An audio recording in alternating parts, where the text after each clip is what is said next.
Good afternoon. Jacqui, how are you? You look unwell. Do you mow the lawn at home?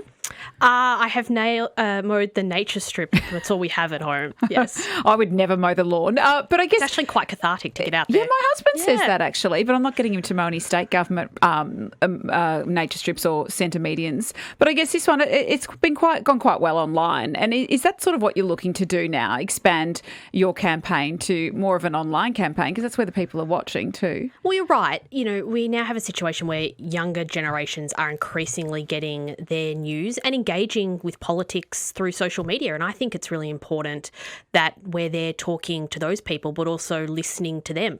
Yesterday, I also put up a video saying that we're back in Parliament this week, and drop in the comments the issues that you're concerned about so I can raise them on their behalf in the Parliament. And we've had, over 1,000 comments just on Instagram around what those issues are. So letting people talk to us as well and really listening to them, understanding their concerns and taking that back into the Parliament. Why do you think the mowing of the lawn has become such an issue, or the mowing of the side of the roads? Because it's the issue that, like, with our station and our calls, it's something people get really annoyed about. So why is that, do you think? I think it's emblematic of a government that is failing to get the basics right. And if you don't get the little things right, it's very hard to get the big things right. It's a government that's tired. It's taken its eye off the priorities. And yes, it's Victoria Parade. A few weeks ago, I did a similar video on Alexandra Parade talking about the height of the weeds, almost at my waist level. But Jacqui, it's everywhere you drive. It's the major freeways with the rubbish, the graffiti. There's a complete lack of pride in this state. And I think Victorians are tired of it. They expect their government to maintain state government roads. It's a very simple thing. And, we talk a lot about the massive debt crisis facing this state, $200 billion in the coming years, more than $1 million in the interest payments every single hour. That's, big numbers that people struggle to understand sometimes just because they're so big. But when we break it down to the fact that the government can't afford to even mow the grass, I think it speaks to people that they know that Victoria's headed in the wrong direction. If you've got a question for Jess, 133 693, I want to play you now. I'll ask you firstly. We're almost in a campaign mode now, or we are sort of the de facto campaign, and we will be for the next 9 months or whatever it is. But do you think it's going to be a nasty campaign? Because I feel like there's a bit of heat in it already. I really hope not. I don't like it when politics is personal. I think, there's plenty of policy issues that we can talk about and put different ideas on. And, my job is to outline an alternative plan for Victoria and set out that vision. But yeah, look, I think, I think you're probably alluding to the Premier, and I think there's been a bit of anger and maybe a very defensive start to the year. I don't want to see the Premier focused on me. That doesn't help any Victorian. And my job is to focus on Victorians and to focus on the policies that are going to make their lives better. And that's certainly where I'm going to focus over the next 10 months. Why do you think she is focusing on you? Look, I'm not too sure, but it doesn't help any Victorian that she is. I do sense that there's a bit of anger and frustration, and that's up to the Premier.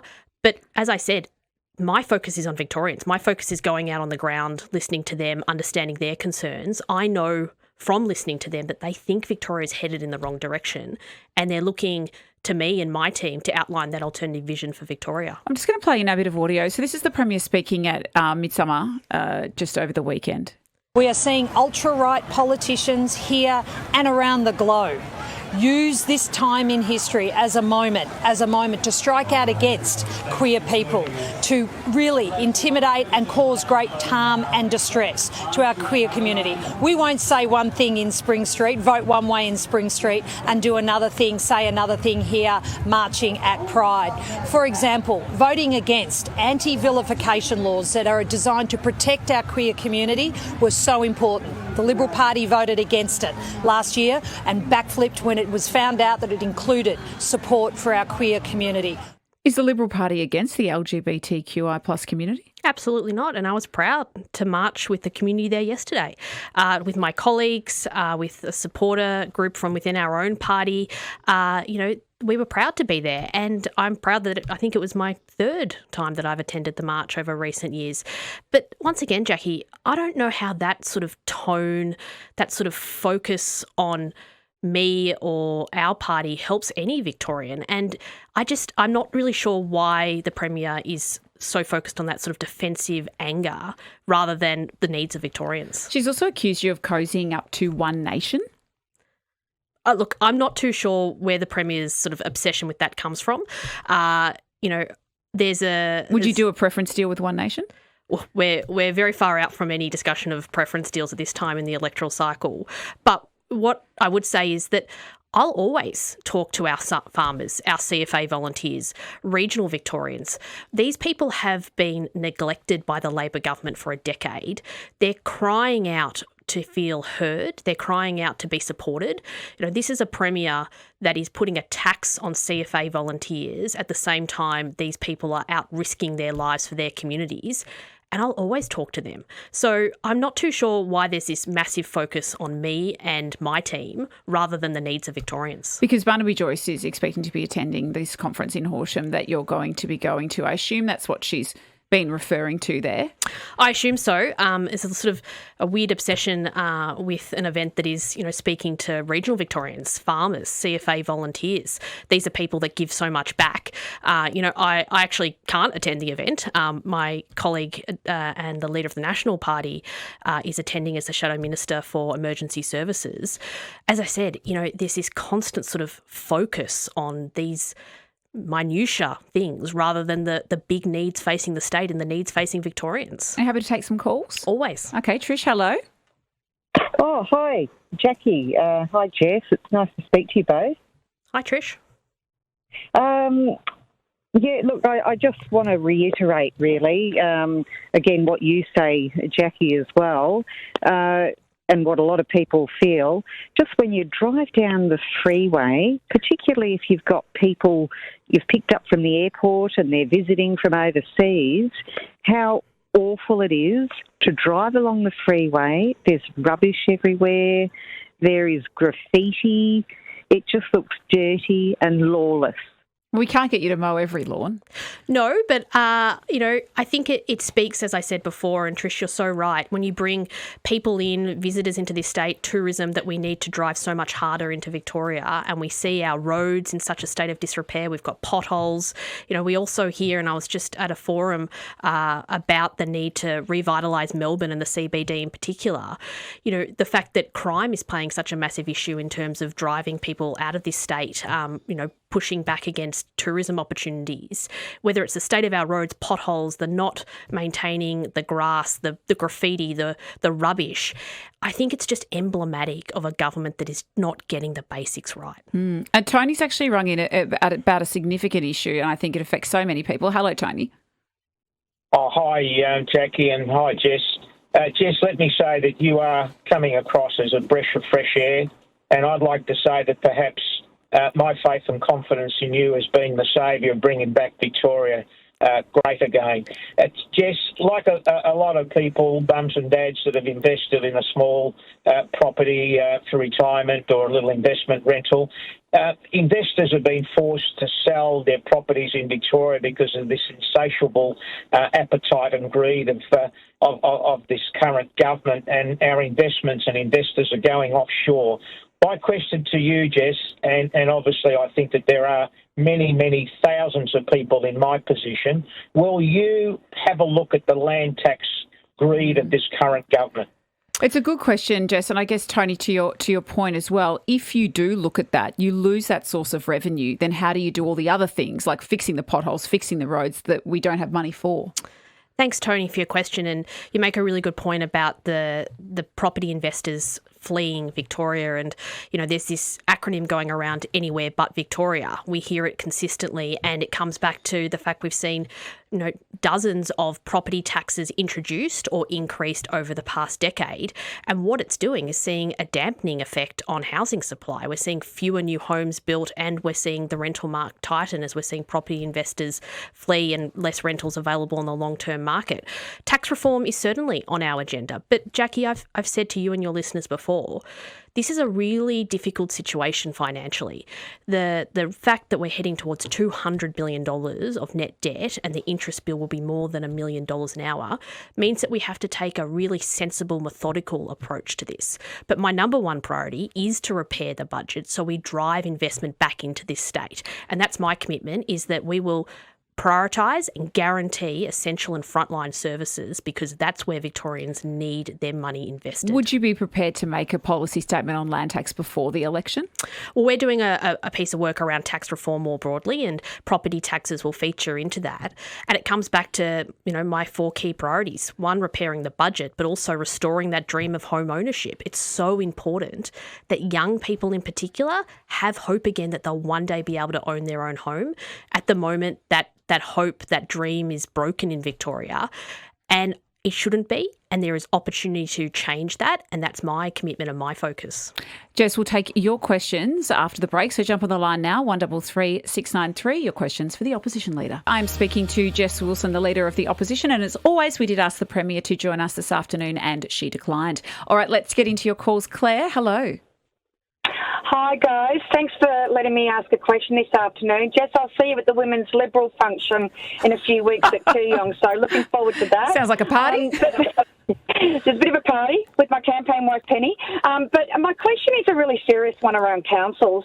I live in the city of Port Phillip, and historically it's been quite Labor aligned, and I just feel that the state are constantly dumping more and more pressure on councils. I pay eye-watering rates, I pay eye-watering taxes. And I just want to know what could the Liberals do to keep rates, roads and rubbish to council, state responsible for state, let's face it, the city of Port Phillip is not going to change the temperature of the climate in the near future.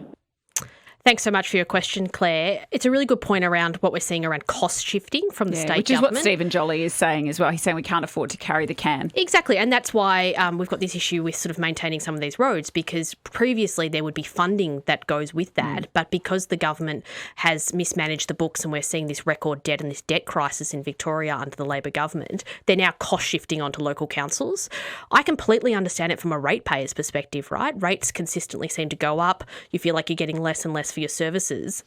I do have a view that, local councils need to be focused on their remit. They need to be focused on, their local supporting facilities are up to scratch, sort of making sure that local roads are maintained, and of course our rubbish bins are picked up consistently and on time.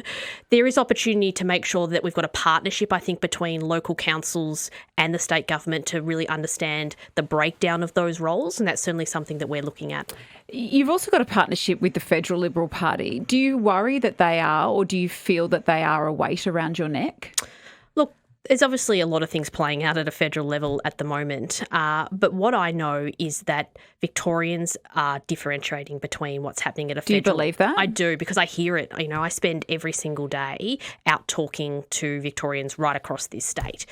And what they tell me is that Victoria is headed in the wrong direction, and that they think this is a tired, out-of-touch government.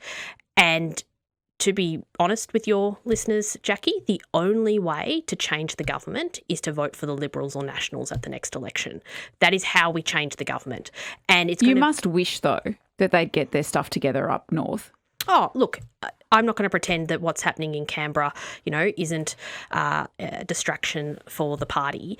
That would be silly of me to do so. But I also know that Victorians are in touch with what's happening here. They understand the difference between federal and state politics, and they are very much focused on the need to change the direction of the state. Would you want the federal opposition leader to come down during a campaign period? Oh, of course. I have no issue with that whatsoever.